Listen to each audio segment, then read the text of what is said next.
नमस्कार दोस्तों, आज मैं आप लोगों के साथ नाग पंचमी की कथा सुनाने जा रही हूँ।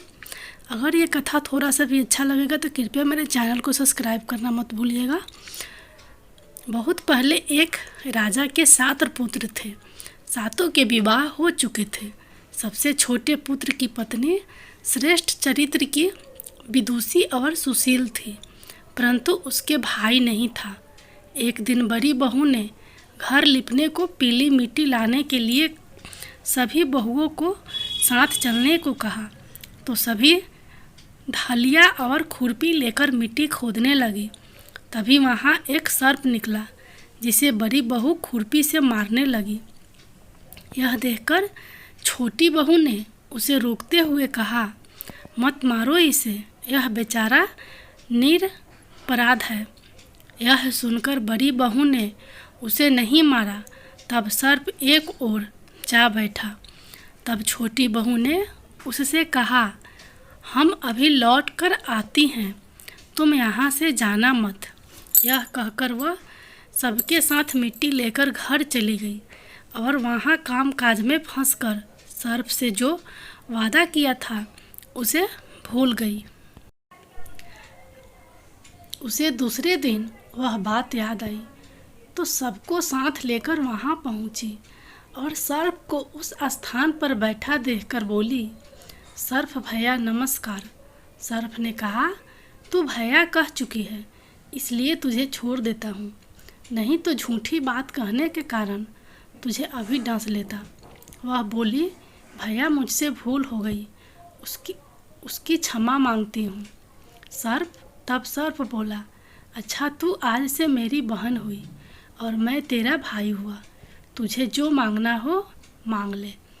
अब वह बोली, भैया मेरा कोई नहीं है, अच्छा हुआ जो तू मेरा भाई बन गया। कुछ दिन व्यतीत होने पर वह सर्प मनुष्य का रूप रखकर उसके घर आया और बोला कि मेरी बहन को भेज दो। सबने कहा कि इसके तो कोई भाई नहीं था, तो वह बोला, मैं दूर के रिश्ते में इसका भाई हूँ, बचपन में ही बाहर चला गया था।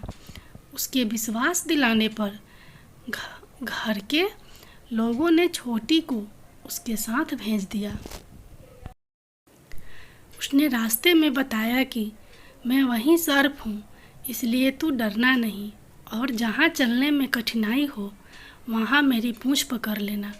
उसने कहे अनुसार ही किया और इस प्रकार वह उसके घर पहुँच गई।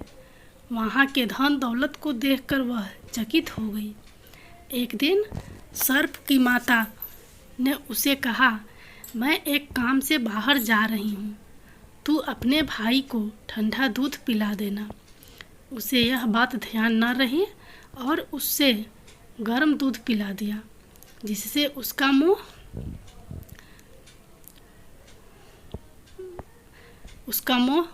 बेतरह जल गया। यह देखकर सर्प की माता बहुत क्रोधित हुई, परंतु सर्प के समझाने पर शांत हो गई। तब सर्प ने कहा कि बहन को अब उसके घर भेज देना चाहिए। तब सर्प और उसके पिता ने उसे बहुत सा सोना, चांदी, जवाहरात, वस्त्र, आभूषण आदि देकर उसके घर पहुंचा दिया। इतना ढेर सारा धन देखकर बड़ी बहू ने ईर्ष्या से कहा, भाई तो बड़ा धनवान है, तुझे तो उससे और भी धन लाना चाहिए। सर्प ने यह वचन सुना तो सब वस्तुएं सोने की लाकर दे दी। यह देखकर बड़ी बहू ने कहा, इन्हें झाड़ने की झाड़ू भी सोने की होनी चाहिए। तब सर्प ने झाड़ू भी सोने की लाकर रख दी। सर्प ने छोटी बहू को हीरा मणियों का एक अद्भुत हार दिया था। उसकी प्रशंसा उस देश की रानी ने भी सुनी और वह राजा से बोली कि सेठ की छोटी बहू का हार यहाँ आना चाहिए। राजा ने मंत्री को हुक्म दिया कि उससे वह हार लेकर शीघ्र उपस्थित हो। मंत्री ने सेठ जी से जाकर कहा कि महारानी जी छोटी बहू का हार पहनेंगी, वह उससे लेकर मुझे दे दो। सेठ जी ने डर के कारण छोटी बहू से हार मांगकर दे दिया।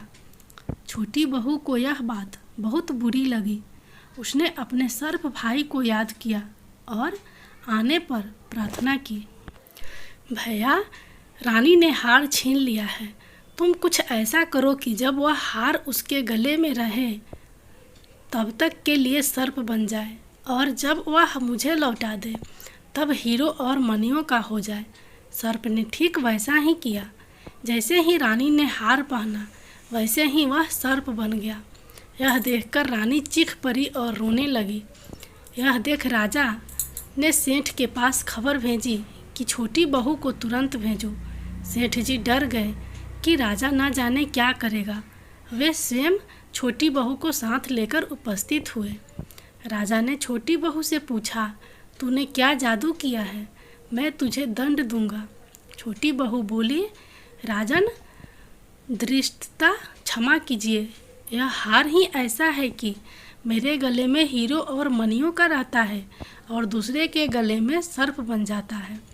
यह सुनकर राजा ने वह सर्प बना हार उसे देकर कहा, अभी पहनकर दिखाओ।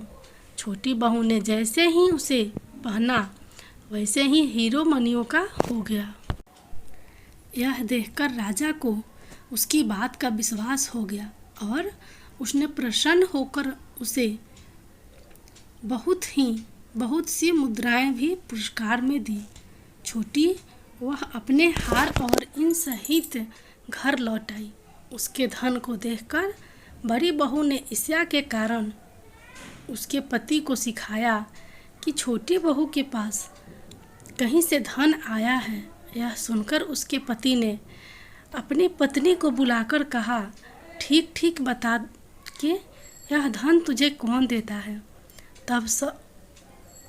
तब वह सर्प को याद करने लगी। तब उसी समय सर्प ने प्रकट होकर कहा, यदि मेरी धर्म बहन के आचरण पर संदेह प्रकट करेगा तो मैं उसे खा लूँगा। यह सुनकर छोटी बहू का पति बहुत प्रसन्न हुआ और उसने सर्प देवता का बड़ा सत्कार किया। उसी दिन से नाग पंचमी का त्यौहार मनाया जाता है और स्त्रियां सर्प को भाई मानकर उसकी पूजा करती हैं।